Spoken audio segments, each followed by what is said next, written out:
Support for Modern Love comes from Living Proof. How long can you go between washes? Keep your hair cleaner longer while washing less for beautiful, healthier hair. Use the code LOVE at livingproof.com for a free travel-size dry shampoo with your $20 order. We are the science. You are the living proof. And by Blue Apron. Blue Apron will deliver seasonal recipes with pre-measured ingredients to make delicious home-cooked meals for less than $10 each.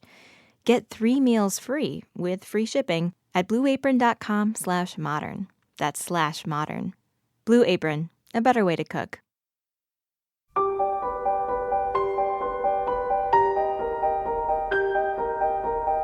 From the New York Times and WBUR Boston, this is Modern Love. Stories of love, loss, and redemption. I'm your host, Meghna Chakrabarty.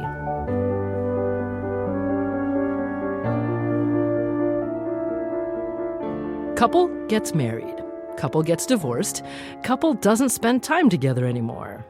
This is what most people expect from a divorce, right? But how about drinks on the beach surrounded by laughing children? This was Laura Bazelon's reality when she decided to go on a family vacation with her ex-husband. Molly Ringwald reads us Laura Bazelon's essay, From Divorce, A Fractured Beauty.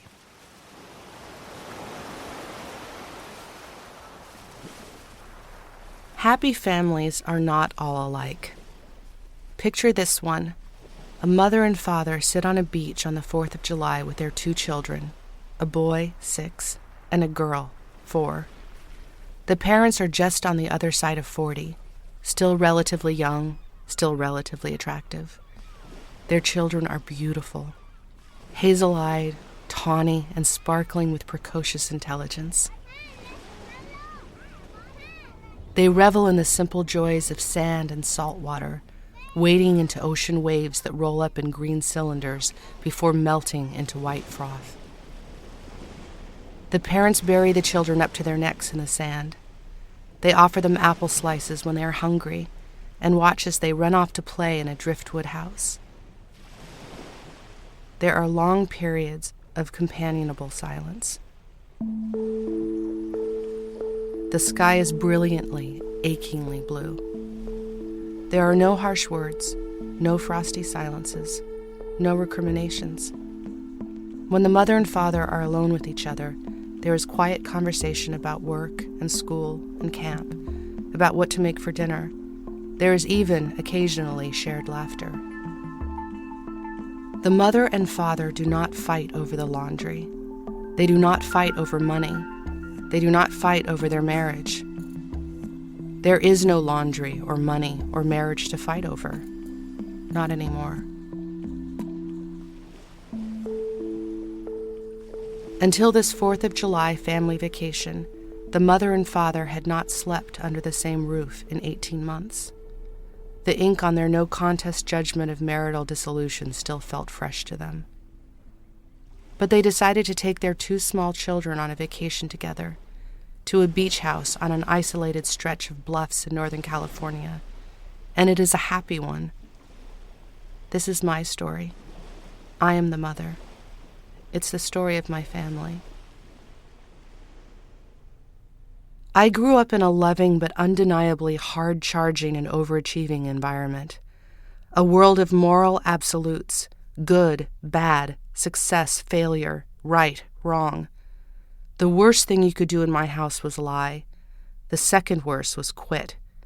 Losing was acceptable, sort of, but quitting? Never. A promise is a promise, and it must be kept, my grandmother always said. More pointedly, my father would often remind us, if you say you're going to do something, you do it. Commitments that proved unexpectedly burdensome, even verging on impossible, were treated like a 5-set tennis match at Wimbledon.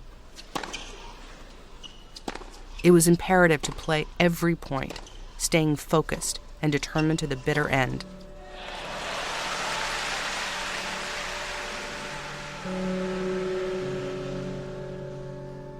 When my marriage, always troubled, took a sickening final turn, I faced a choice of 2 evils, spend my life lying to myself, to the outside world, and worst of all, to my children, or quit. I took the second worst choice, or at least that's the way it seemed at the time. There was no template for what was happening to my young family. Not one of my 3 sisters or any of my close friends had gone through a divorce. Looking at other broken families, I saw only what I emphatically did not want. Years of warfare waged in courtrooms and on soccer fields, no child's rite of passage immune from the parents' bitterness and hostility. In the weeks and months after the separation, I felt all of that and more. I was sad and scared and ashamed. But mostly I was angry. I went to bed full of loathing, relieved to finally be able to indulge my true feelings after hours of pretending, at work, while making small talk with the not-separated parents at daycare pickup, that everything was fine. A trial lawyer by training, I fantasized about getting my former spouse on the witness stand and skewering him. I had virtual exhibit books of his exact quotes, of pictures I had painted that he would not be able to explain away. You said this, didn't you? You did that, didn't you? Isn't that right? I was right. Always in my script, I was right. My ex-husband and I did not treat each other well during our short marriage. We were unable to make the other feel safe, loved, and appreciated. In hard times, we turned on each other. There was plenty of finger-pointing and grudge-holding, and very little benefit of the doubt. Our last year together was the loneliest of my life. At times, often when I was walking somewhere on a routine errand, sheer misery would make the world spin, and I would have to sit down until the dizziness and nausea went away. And yet, we had been in love with each other once, fiercely and absolutely. Yes, our son and daughter were the children of divorce, but they were conceived in a love that was passionate and tender. They were innocent. They deserved better than a childhood spent bearing witness to our worst selves. And so, we have remade our family, slowly, in fitful starts, with many setbacks. Day by day, we struggle to do separately what we could not do together, raise smart, thoughtful, decent kids by extending support and encouragement to each other. In the beginning, I braced myself for the inevitable questions my children would ask, determined to be honest no matter how brutal the truth. I practiced saying the words, "Mommy and Daddy don't love each other anymore." Then I woke up one day and realized it wasn't true. There was love, an abundance of it. We just had to respect and accept that it was not the love of happily ever after. As it turns out, the world of moral absolutes is ill-suited to divorce.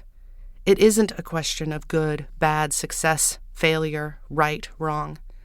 It is a recognition that what existed is irretrievably broken and that something else must be built in its place. Divorce, at its best, is a love reborn, birthed from heartache and rage and despair, and ultimately forgiveness, that creates a different kind of family. I suggested the 4th of July family vacation with trepidation. I was surprised and then a little scared when my ex-husband agreed to go. Part of me had been hoping he would dismiss the idea outright by telling me I was insane. It was a little insane. All that time away, just the 4 of us, especially given that the majority of our married vacations had been disasters, loud arguments followed by days of wrathful silence. This time we were careful and considerate and respectful. We talked, we planned ahead, we evenly divided the meals, the bath times, the down times, and yes, the bedrooms. The children talked about the trip for days beforehand and afterward. Throughout, they were nearly wild with happiness. It went so well, I am not kidding, that my ex-husband suggested that we stay an extra day. And we did. The last night was particularly stunning.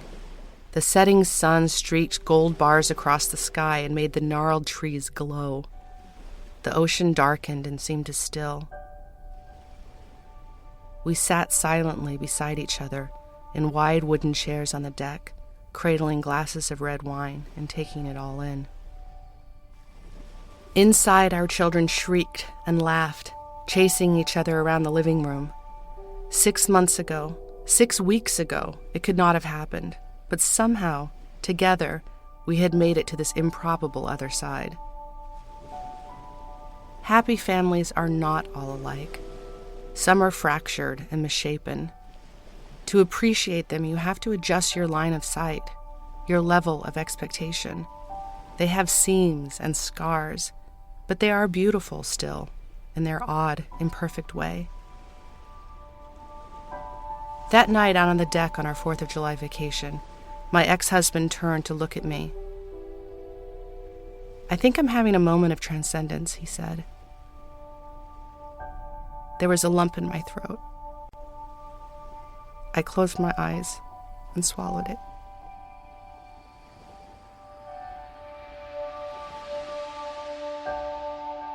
Molly Ringwald reading Laura Bazelon's essay, From Divorce, A Fractured Beauty.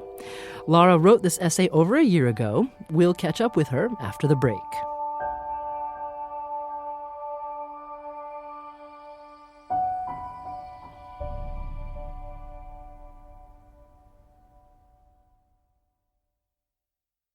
Living Proof products save time. Just ask Maya from New York. Using dry shampoo saves me about 30 minutes every morning because I'm someone who not just showers, but showers, blow dries, and then straightens their hair. So if I can save last night's hair by just adding dry shampoo, I get to sleep about 30, 45 minutes extra, which is absolutely amazing. Use the code LOVE for a free travel-size dry shampoo with your $20 order. We are the science. You are the living proof. We're back. It's Modern Love, the podcast. I'm Meghna Chakrabarti. After Laura Bazelon's essay was published, Modern Love readers began debating her choice to vacation with her former husband. Some argued that it was irresponsible, creating false hope in her young children. Others sent in notes about how they had done the same thing with great success.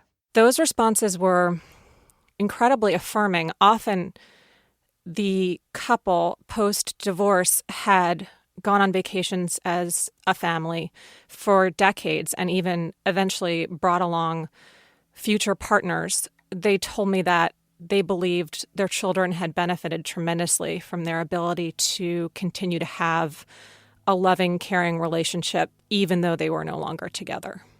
So how are the kids? My son just turned 7. My daughter just turned 5. They're doing incredibly well. They're thriving. They're both loving school, sports, being outside, being with friends. They had the time of their lives on the vacation. They still talk about it. And I think for them, it was really a magical experience. Magical, maybe, but ready for mass consumption? When Laura realized this essay might actually be published, she needed to tell her ex-husband. I decided that we should meet in person. He came to the house that we once lived in together and into the office that we once worked in together. We sat on opposite ends of the couch. I had printed out the essay and I gave him the pieces of paper and he read it. He didn't have any expression on his face. I couldn't read anything just by looking at him. And there was total silence, and it felt endless. And then I realized he was reading it again. And so I sat and I waited while he read it a second time. And then I watched his face, and one tear slid out of his eye and ran down the side of his cheek. And he looked at me and handed the essay back, and he said, "It's true."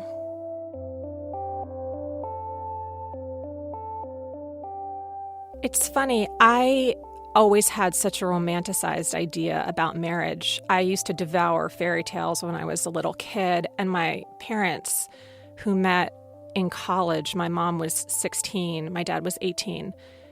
They'll have been married for 50 years later this month. Their marriage is really remarkable. It's not that they're perfect or that it's a perfect marriage, but it's undeniable that they're still madly in love with each other. And that is an amazing thing to have experienced as their child. And it's also a very high standard to live up to. One of the hardest things for me about the decision to get a divorce was the realization that I was not going to have that story. I was not going to have my parents' marriage, which really is a love story. And when I sound wistful at the end of the essay, it's because I am. It's because it's very hard to realize that I may never get to experience that, and certainly didn't experience that in the brief time that I was married. There are times when I feel real grief about the end of the marriage. At the same time, I don't ever doubt the decision because I really believed, and still do, that I tried everything I possibly could to make it work, and that in the end, there was nothing else left to try. Laura lives and works in the Bay Area as a writer and attorney. And while she says she still believes in love, she doesn't actively seek out new relationships. I don't feel an urgency about it. I was very lucky. I wanted my children, and I got to have them. And not everybody gets that if they want children. They have a fantastic dad. And there's this thinking, even still in 2016, professional women who are single with small children, they're missing something if they don't have a partner, and that we should somehow feel sorry for them, that they're incomplete. I don't feel that way. My life is very full. When I'm with my children, which is half the time, I'm a single parent, and it's completely consuming. When I'm not with my children, I get to see friends, I get to write, I get to think, and I like spending time by myself. That will change, and I hope very much that organically something will happen, and I would love to fall in love again. But Laura's relationship with her ex-husband continues to grow in surprising ways, though she says society doesn't always make that easy. We have very limited language to talk about people who were once married but aren't anymore, and we call them ex. And that's a fairly harsh word. It basically means out of or out from under, removed. That's the Latin root of it. And I find that it's kind of a clumsy term to capture what post-divorce relationships are like for many people, particularly if they have children. I said that once to my ex-husband, and of course I'm using that term now because it's the term that's available. And I said at one point to him, I feel that this has been a failure, even though I also feel that we've gone on to do something remarkable. And part of the reason I think why I feel that is because of the language, these very awkward terms. So I was talking to him about this, and he sent me a text later that I found to be very moving. He said, "We may no longer be husband and wife, but we'll always be partners in this life together." And I think that's true, and it's very comforting. Laura Bazelon, writer of this week's essay, From Divorce, A Fractured Beauty. She's currently working on a book about men who have been exonerated from death row. There's more after the break.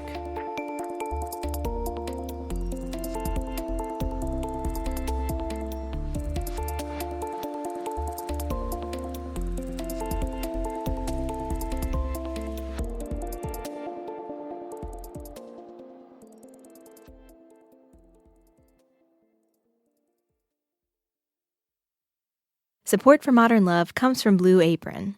Blue Apron partners with sustainable farms, fisheries, and ranchers to bring you everything you need to create incredible home-cooked meals. Ingredients come pre-measured so there's no food waste, and it's delivered right to your door, Rediscover how fun cooking can be while enjoying seasonally inspired recipes and exploring new flavors and cuisines. No commitment, get meals only when you want. Get your first 3 Blue Apron meals free with free shipping by visiting blueapron.com/modern. Welcome back. Daniel Jones, editor of Modern Love for the New York Times, says societal scripts often play a major role in the way we see ourselves and our lives. There's a particular script for divorce that says, if you don't feel like you should be married anymore, then you split up. And once you split up, you don't do things together anymore. And I'm always intrigued by these stories that challenge that script. And why can't we strike out and try to do this in a new way? And again, these sorts of decisions are always made against this chorus of naysayers. But it's a success, and the kids are happy. And happiness, even for a week, is worth something. It's such a sort of happy discovery at the end of this piece for them to see that they can manage this. If they can manage it once, maybe they can manage it again. Seek joy where you can seek it. Dan Jones, editor of Modern Love for the New York Times. Thanks again to Molly Ringwald for reading this essay. She told us she felt a personal connection with this story. It really spoke to me. I'm divorced. I didn't have children with my ex-husband, but I just easily imagined that this could have been my life. And I really respected the author. I was really moved by it and just thought that it was very subtle and very authentic and truthful. And then I got to the end and I went to look at who wrote it, and I realized that it's an old friend of mine. So, turns out that Molly was actually connected to this essay. Laura and Molly met years ago in New York when mutual friends invited them to dinner. We went into this restaurant, and I'll never forget it. She was sitting at the table, and she looked exactly like the Molly Ringwald from the movies. Everything was the same. But the thing about her is that she's so real and down to earth that it wasn't awkward or strange. And eventually, it just seemed like having dinner with a warm, funny, gracious human being. Special thanks to Molly Ringwald. You can see her right now in an off-Broadway production of Terms of Endearment. It runs through December 11th. Next week on Modern Love, Dan Savage of Savage Love reads his own essay about his adoptive son's desire to know his self-destructing biological mother. What if he wanted to know why his mother didn't love him enough to take care of herself, so she could live long enough to be there for him, so she could tell him herself how much she loved him when he was old enough to remember her and to know what love means?